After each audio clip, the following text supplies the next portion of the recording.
Okay, in this video we're going to finish up 1-3. We're going to look at one last thing that deals with midpoint. So you should watch this video after you've watched the Khan Academy videos. He goes and explains midpoints. So we're going to finish up one last thing there, then we're going to get into something completely new, which is bisectors. So let's go ahead and get started with problem 1. It says that given line segment AB with a midpoint, or I'm sorry, an endpoint of -5, 14 and a midpoint of 1, 9, and they task us to find the endpoint B. So this is already kind of a different problem because they give us the midpoint and we have to find the endpoint. So the way that we can do this, there's actually a lot of different ways that we can do this, but the easiest way to do it is actually to separate your x and y. So find the x separately and find the y separately. So it's going to look like this. So we're going to start with our x. I'm just going to go ahead and draw a little line segment right here. So here's A, here is our midpoint, and here is B. So in A, -5 represents the x, and then our midpoint we have 1 that represents our x. So one thing that we should know with midpoints is that when we have a midpoint, it's going to split this line segment into 2 equal segments. So from A to the midpoint is congruent to the midpoint to B. So that's going to be really helpful for us. So we're going to figure out the distance between A and the midpoint. So in this case, we went from -5 to 1. So we added 6 to that. So we added 6 to -5 and got 1. Much like an equation that you see in algebra, what you do to one side, you have to do to the other side. So if we add 6 over here on the left, we're going to have to add 6 over here on the right. So now we have to do the difficult math of 1 plus 6, and that is going to give us 7. So we know that our x coordinate here is going to be 7. So the same thing that we did here for x, we're going to do again for y. So we're going to take y. Again, we are going to have a line segment here. So A right here, midpoint, and then B. So 14 is the endpoint A for y, and then we have 9 at our midpoint for y. So we're going from 14 to 9, so we've got to figure out what we added or subtracted to 14 to get to 9. So in this case, this will be -5. And again, because these two segments here equal each other, what we do on the left side, we have to do to the right side. So we're going to subtract 5 from 9 and get 4. So 4 is going to be our y for our endpoint, and now we have our final answer. So this is endpoint B.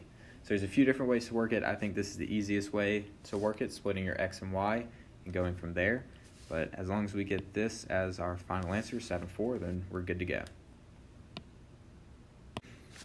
Okay, so we're going to move on to number 2, which is our segment bisector. So if we're unfamiliar with the term bisector, when you hear bisector, you need to think of the word half. So the reason why bisector and midpoints go together is because they're actually kind of similar. In this case, our formal definition of a segment bisector, it divides a line segment into 2 equal segments. So what we have here is that we're basically going to be splitting a line segment in half, much in the same way that a midpoint does. So to give you an illustration of that, I'm going to erase what we did right here in problem 1, kind of give you an example of what a segment bisector does. So let's say that we have a line segment. We'll call this A, B. What a segment bisector does, it could be a line, it could be a ray, it could be another line segment, it could be lots of things, but what it does is that it comes through our line segment, our original line segment, at a point right here, and it splits these into 2 congruent line segments. So I'm going to call this point C right here. So because of this, we can say that AC is congruent to CB. So your segment bisector, it splits it in half. It's going to create two equal bisectors, or equal segments, sorry, and it's going to make these two equal to each other. So again, it's kind of like a midpoint, but instead of just having a point in the middle, we're going to either see, we can see a line, we can see a ray, or we can even see another line segment represent our segment bisector. So we're going to go and look at a few problems that deal with these. Okay, so now we're going to take a look at two problems that deal with bisecting. So if we look at number 3, it tells us, or look up above it, it tells us that in the figure below, GJ intersects HK.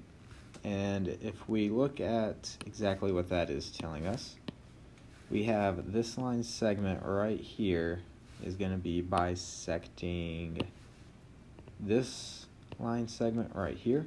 So when it does that, it's going to make these two smaller segments right here equal to each other. So we can express this as HI is congruent to IK.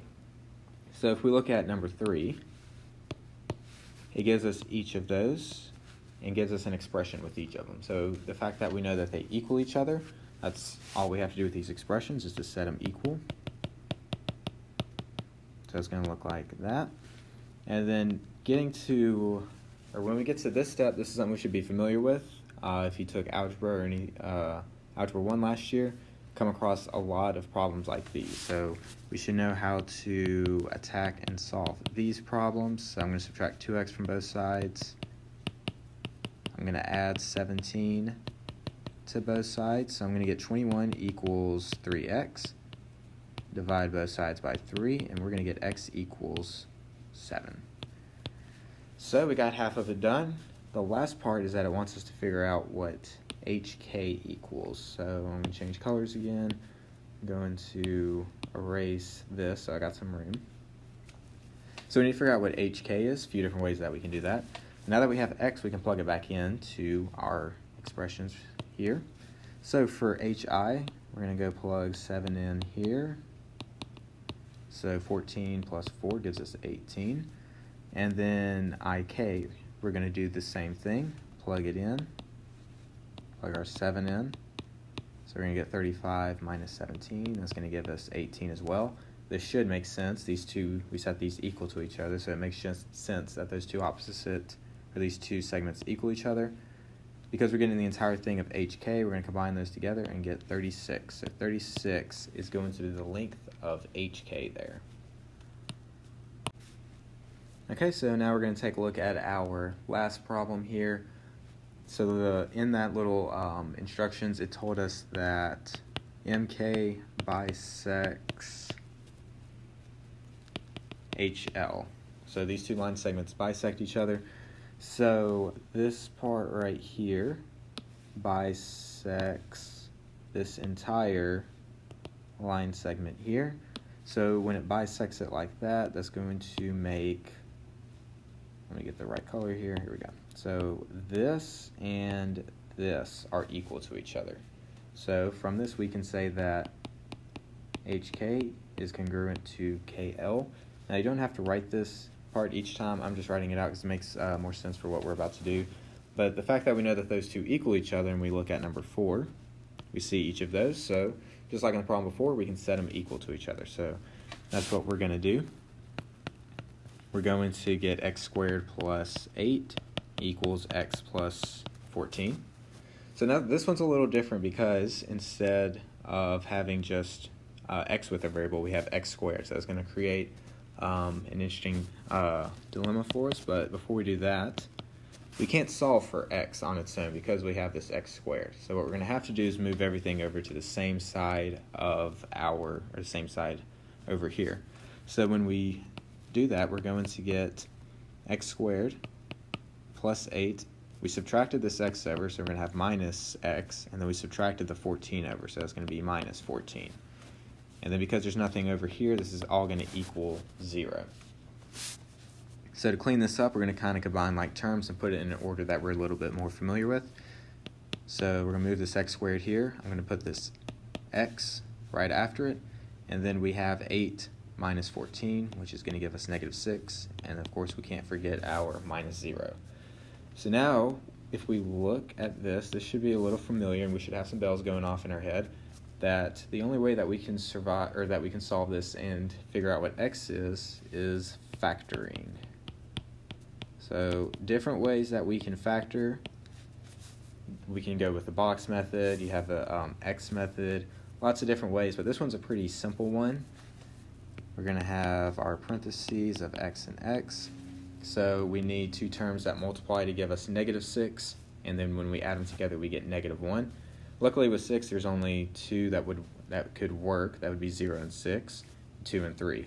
Obviously 1 and 6 isn't going to work here, so we're going to go with 3 and 2, and because we have a negative x, negative is going to go here with the 3. Of course we can distribute that out and double check, but here's going to be our